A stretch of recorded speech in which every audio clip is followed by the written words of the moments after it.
जब एक नारी का मन नियंत्रित होता है तो नारी नारायणी का रूप धारण करती है और वो नारी जिस घर में रहती है उस घर को मंदिर जैसा स्वरूप प्रदान करती है। इसलिए मन को वश में करने का उपाय यही है कि मन को वश में करने के लाभ देखिए क्या क्या है, मन को चंचल करने से हानियां क्या क्या है और मन की चंचलता क्या है। क्रोध करना ही मन की चंचलता है, लोभ करना मन की चंचलता है, मोह करना मन की चंचलता है, अभिमान करना भी मन की चंचलता है।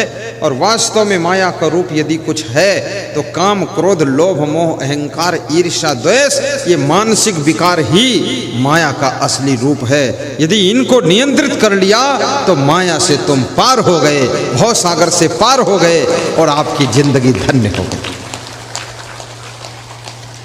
जिस समय आपको क्रोध आए, क्रोध में डिसीजन मत लेना, क्रोध में एक्शन मत करना, क्रोध में कोई सिलेक्शन मत करना, क्रोध में करेक्शन मत करना, क्रोध में डायरेक्शन मत करना। ये क्रोध में किया हुआ डायरेक्शन, सिलेक्शन, करेक्शन, ये सब जिंदगी में इन्फेक्शन पैदा करता है। थोड़ा रुक जाइए, थोड़ा ठंडे मन से सोच लीजिए। जिस समय तुम्हारा मन गुस्सा में हो, एक काम किया करो, एक गिलास पानी पी लिया करो, थोड़ा हाथ मुंह धो लिया करो, थोड़ा बाथरूम जाकर लघुशंका कर लिया करो और थोड़ा सा एक संतरा खा लिया करो। देखिए इतना करोगे मन बदल जाएगा।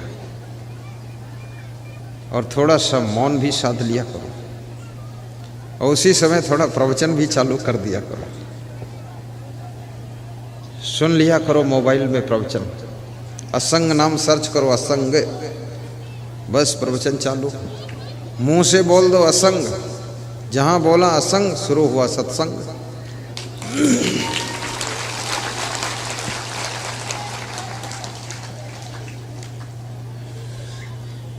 साहिब बंदगी बोलो।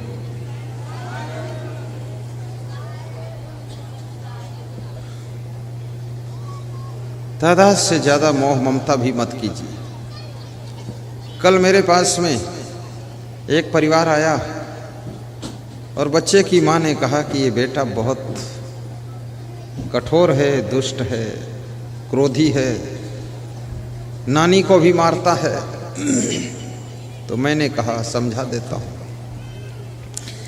जब समझाने चला तो उसकी नानी अपने नाती को लिपट जाती है कि मेरा नाती है, हमको भी मारता है। हमने कहा तुम इसको लिपटती क्यों हो? ये लिपटने के कारण ही मारता है, इसको लिपटो मत, दूर रहो। ओल्ड मॉडल की नानी हो क्या? दूर रहो, इसको ऐसे गलबहियां क्यों डाल रही? ये लल्लू बन गया तुम्हारा नाती, ये लल्लू राम है, ये है लल्लू और तुम हो उल्लू, और दोनों डूब मरो चुल्लू भर पानी में। ये लिपट क्यों रही है? बच्चों के प्रति थोड़ा भय भी होना चाहिए। सिर घुमाकर देख लो तो बच्चे को थोड़ा भय लगना चाहिए।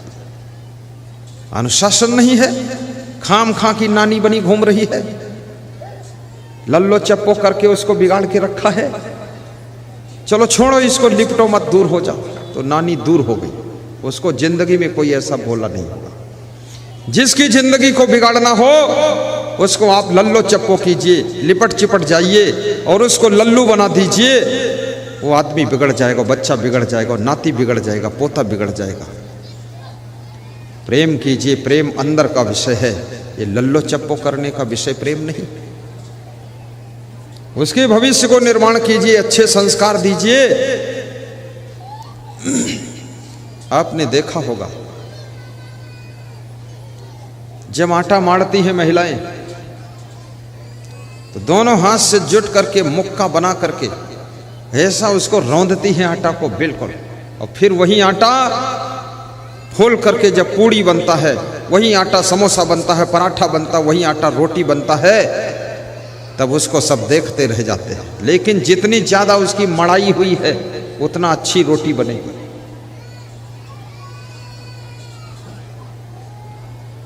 आपके बच्चों के ऊपर आपका अनुशासन भी होना चाहिए। बच्चों को आपसे थोड़ा भय भी होना चाहिए और बच्चों को आपसे प्रेम भी होना चाहिए। इतना भय भी मत दीजिए कि तुम्हारे पास ना आ सके और इतना लाड़ प्यार मत दीजिए कि आपके पास में ही खुराफात करते रहे। कंट्रोल करना सीखो। आप सभी के घर में सुख शांति का जन्म हो और माया के असली रूप को समझाने के बाद यदि आपने अपनी मां से गुस्सा करना शुरू कर दिया है तो ये माया का प्रभाव है। अपनी पत्नी के ऊपर तुम्हें बहुत क्रोध आता, गाली देते हो, ये माया का प्रभाव तुम पर आ चुका है।